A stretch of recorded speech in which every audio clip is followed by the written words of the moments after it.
হাই everyone, সকলোকে মোৰ চেনেললৈ স্বাগতম জনাইছোঁ। আজি আপোনালোকৰ বাবে মই লৈ আহিছোঁ এখন অসমীয়া দুপৰীয়া সাজৰ থালি। তেনেহ'লে চাওকচোন থালিখনত কি কি আছে। মগুৰ দালিৰ সৈতে বনোৱা মাছৰ মুড়ি ঘণ্ট, মুৰ্গীৰ মাংস, শাকৰ লগত বনোৱা মাছৰ আঞ্জা, লেচেৰা আলুৰ শুকান ভাজি, কাচকল ফ্ৰাই, বুট মগুৰ বৰ, এখন পাপৰ আছে আৰু আছে গাজৰ তিয়হৰ চালাড, ভোট জলকীয়া আৰু আমৰ আচাৰ। তেনেহ'লে চাওকচোন কেনেদৰে বনালোঁ। প্ৰথমতে মই আলু আৰু লেচেৰাৰ শুকান ভাজিখন বনাব লৈছোঁ। তাৰ কাৰণে তেলত কেইটামান পাঁচফোৰণ দিলোঁ আৰু চব্জিখিনি দি দিলোঁ। এতিয়া অকণমান ভালকৈ লৰাই ল'ম।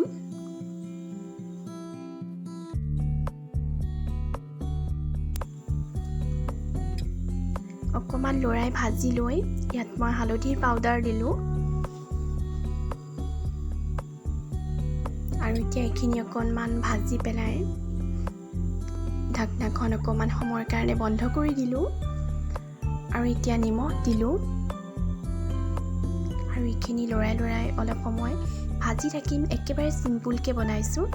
শুকান ভাজিখনত বেছি বেলেগ একো দিয়া নাই, খালি পাঁচফোৰণ কেইটামানহে দিছোঁ আৰু এয়া আমাৰ ভাজিখন ৰেডি হৈ গ'ল ভাতৰ লগত খাবলৈ।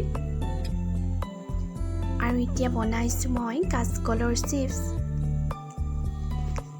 নিমখ হালধি সানি ৰাখিছিলোঁ কাচকলখিনি আৰু তেলত অলপ অলপকৈ দি ফ্ৰাই কৰিছোঁ।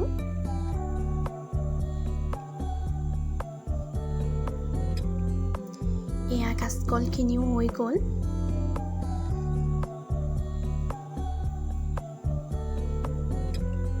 এতিয়া বুট মগুৰ বৰখিনি বনাইছোঁ।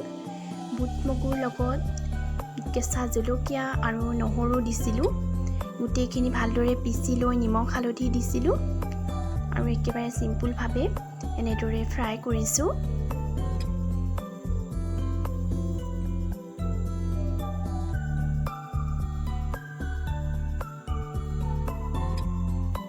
তলৰ পৰা ৰঙা হৈ অহাত উলটিয়াই দিছোঁ আৰু বুট মগুৰ বৰখিনিও হৈ গ'ল।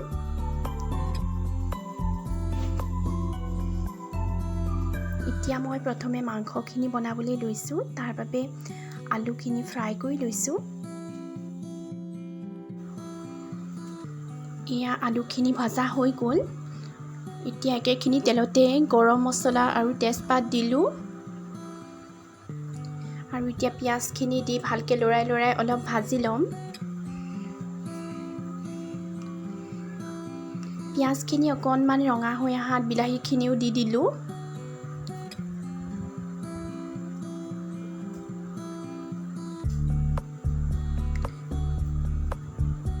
এতিয়া মেৰিনেট কৰি থোৱা মাংসখিনিও দি দিলোঁ। মাংসখিনি একেবাৰে চিম্পুলভাৱে মেৰিনেট কৰা হৈছিলে। জিৰা ধনিয়া পাউডাৰ, নিমখ হালধি আৰু অকণমান চেনি দিয়া হৈছিলে।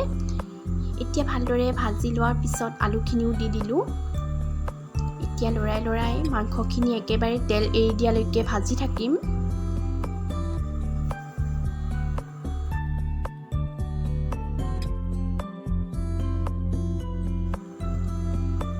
এয়া মাংসখিনি অকণমান ভাজা হৈ গৈছে, তেলটো তলৰ পৰা উঠি আহিছে। এতিয়া মই নহৰু আৰু কেঁচা জলকীয়াৰ পেষ্ট অলপ দি দিছোঁ ইয়াত।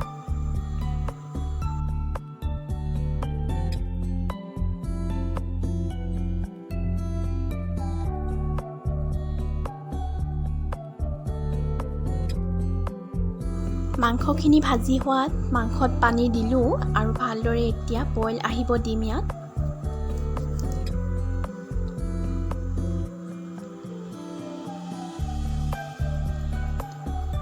মাংসখিনি উতল আহিলে ভালদৰে আৰু এতিয়া মই অলপ ধনিয়া পাত দিলোঁ ওপৰত।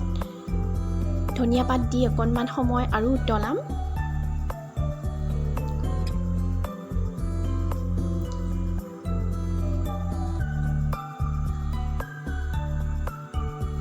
এয়া আমাৰ মুৰ্গী মাংস খাবলৈ ৰেডি হৈ গ'ল। মই মাছখিনি ফ্ৰাই কৰি ল'লোঁ আৰু এতিয়া মাছ বনাবৰ কাৰণে তেলত কেইটামান পাঁচফোৰণ দিলোঁ।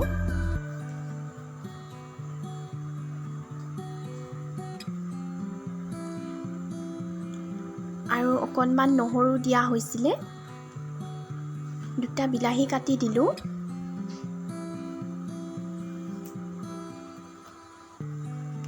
আৰু দুটা কেঁচা জলকীয়াও দিলোঁ।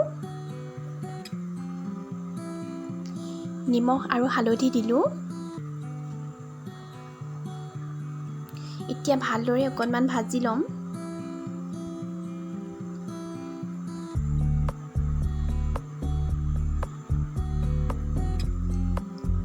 বিলাহীখিনি ভাজি হোৱাত মই শাকখিনি দি দিলোঁ আৰু এতিয়া শাকখিনি ভালদৰে লৰাই ভাজি থাকিম।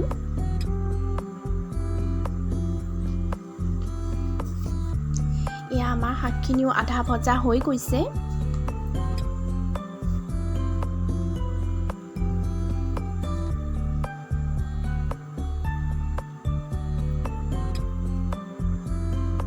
শাকখিনি ভালদৰে ভাজি হৈ গ'ল। এতিয়া ইয়াত পানী দিলোঁ।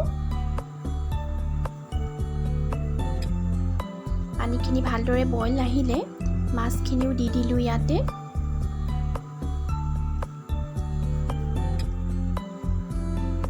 আৰু মাছখিনি ভালদৰে উতল আহাত অকণমান ধনিয়া পাত দিয়া হৈছিলে। আৰু এয়া আমাৰ মাছৰ তৰকাৰীখিনিও ৰেডি হৈ গ'ল খাবলৈ। এতিয়া মাছৰ মুড়ি ঘণ্টখিনি বনাব লৈছোঁ। তাৰ কাৰণে এটা কুকাৰত তেলত পিঁয়াজ দিলোঁ আৰু গোটেই মছলা যিমান দিব লগা আছিল গোটেইখিনি দি দিলোঁ। ইয়াত মই মগুৰ দালি ব্যৱহাৰ কৰিছোঁ। মগুৰ দালি দিয়ে বনাইছোঁ। মগুৰ দালি আৰু মাছৰ মাথাখিনি দি দিলোঁ। অকণমান চেনি, নিমখ, হালধি, জিৰা, ধনিয়া পাউডাৰ অকণমান এনেকেই মছলা ব্যৱহাৰ কৰি বনাইছিলোঁ।